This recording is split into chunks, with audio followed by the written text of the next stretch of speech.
If you're planning your first trip to Japan, keep on watching because I got some tips for you. If you're new here, hi, I'm Amy. I love solo traveling, especially in East Asia, mainly in Taiwan, Korea, and Japan. I took my first trip to Japan last year for 2 weeks. I'm excited to share with you everything that worked and everything that I wish I knew on my trip to help you better prepare yourself for your own trip. If you want to find more travel adventures and tips, be sure to follow along my channel and also my Instagram for more content.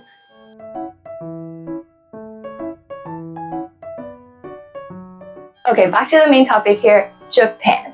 I have compiled a list of my top 10 things that you should know before you go on your trip to Japan. Now, I'm going to be honest here, I was not the most prepared for my trip to Japan, and so a lot of these are things that I wish I knew or learned after the fact. Basically, don't make the same mistakes as me and keep watching so that you are in the know before you head out for your trip. First and foremost, cash is king. So, when I first went to Japan, I had exchanged a bunch of money from my bank beforehand. But when I was in Japan, I actually found a ton of ATM machines at the 7-Elevens, and I personally have a Citibank debit card, so I didn't have to deal with any foreign transaction fees when I used those ATM machines. I especially found cash necessary at like small mom and pop shops and also at food stands like the Tsukiji fish market.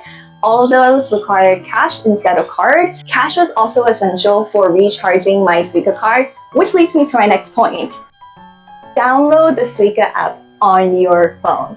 Now, if I had downloaded the Suka app on my phone as opposed to getting an actual physical card, I wouldn't have to withdraw so much cash just to recharge my Suka card. But this function is only available for iPhone, so I'm sorry, Android users.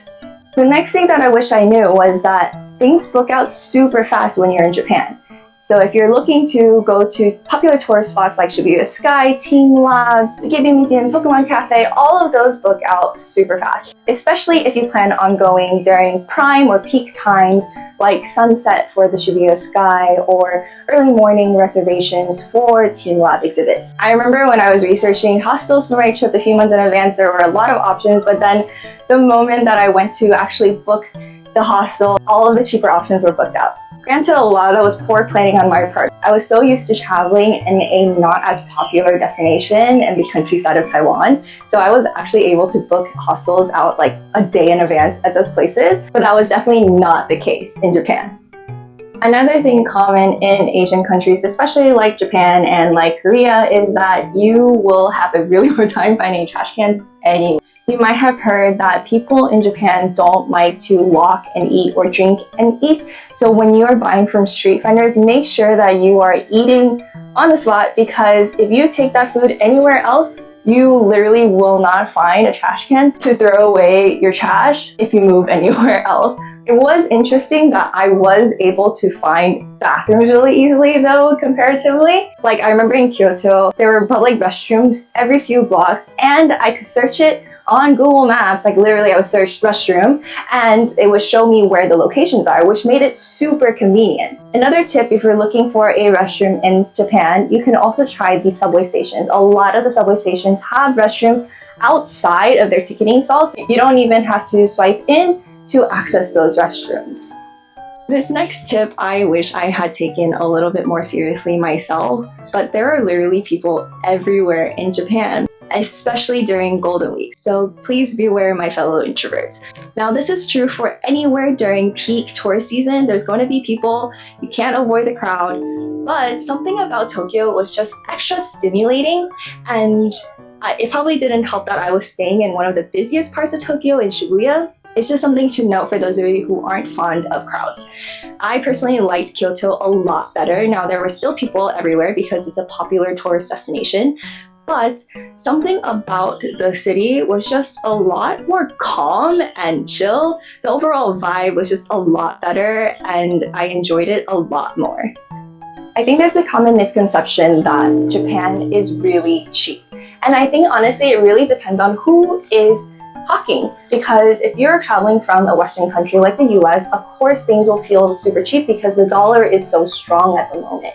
But if you're coming from other Asian countries while you're doing like an Asian tour or something, you will actually find that Japan is not relatively that cheap. compared to other Asian countries. I was traveling from Taiwan and I found that the food was infinitely more expensive. Basically everything was more expensive, like housing, food, everything was more expensive in Japan than it was in Taiwan. So just keep that in mind, that it's all a relative game. So know what you are comparing against when people are saying that it is cheap. Speaking of eating, solo travelers rejoice because Japan is legit one of the best countries that I have found for solo travelers. There's so many restaurants that cater to solo eaters and they offer single serving portions that I actually don't feel out of place when I go to those restaurants and when I'm eating out by myself. You do miss out on some popular restaurants like izakayas. You can always hit those up when you eventually make new friends while on the road. So my next tip is that we want to make sure you set the proper expectations for your trip. I think there's this conception that people in Japan are super duper nice, and while that is true that people are polite and nice to foreigners, they actually don't speak that much English, which I found surprising because in other Asian countries that I visited like Taiwan and Korea, I feel like the younger generation are very well versed and eager to speak English, especially if they find out that you are a foreigner visiting. So they really want to do that cultural exchange. But when I went to Japan, I did not find that to be the case at all. It felt like while they were accommodating tourists just fine by having English menus available at restaurants and stuff, they actually weren't super eager to actually speak the English language. In Osaka, I actually found that people were more eager to speak Chinese rather than English. I had asked this waitress in Japanese once if she could help me in English, and she actually responded if it was alright to use Chinese instead, which thankfully it was because I could speak Chinese. And I'm not saying this as like negative, it's just a mere observation. I don't think people in Japan are obligated to speak English in any way. I mean, we are visiting their country, but I think this is something for foreigners to be aware of so they set the right level of expectations and to have their Google Translate app handy so that they can get the help that they need when they need it. Lastly, there are lots to do in Japan, so be sure that you're planning out your trip beforehand. It's not really a place where you can wing your plans, especially if you want to take advantage of the time that you have. Like I mentioned before, things get booked out super fast. If there's something that you really want to do, really want to eat, make sure you make the plans for it now. I honestly don't think I did justice with my time in Japan because the time I was dealing with a lot of travel fatigue, which I mentioned in my travel vlogs here. But another part was I think I was so overwhelmed by like things I had to do and aesthetic things on Instagram and social media. I actually ended up doing less because I was just so overwhelmed by the amount of choices that I had. So don't be like me and actually make the plan to do what you want to do to make sure that you're getting the most out of your trip. So there you have it, my top 10 things that I feel like you should know before you take your trip to Japan. Instead of giving you a list of top things that you have to do or see in Japan, I feel like these tips will actually help you better prepare yourself for your trip. Oh yeah, and be prepared to walk, like a lot. If you have any tips of your own for other first-time travelers to Japan, feel free to leave in the comments down below. Thank you so much for watching. I hope you safe and happy travels, and I'll see you guys next time. Bye! In case you were wondering, this video was actually filmed in Hawaii and not Japan.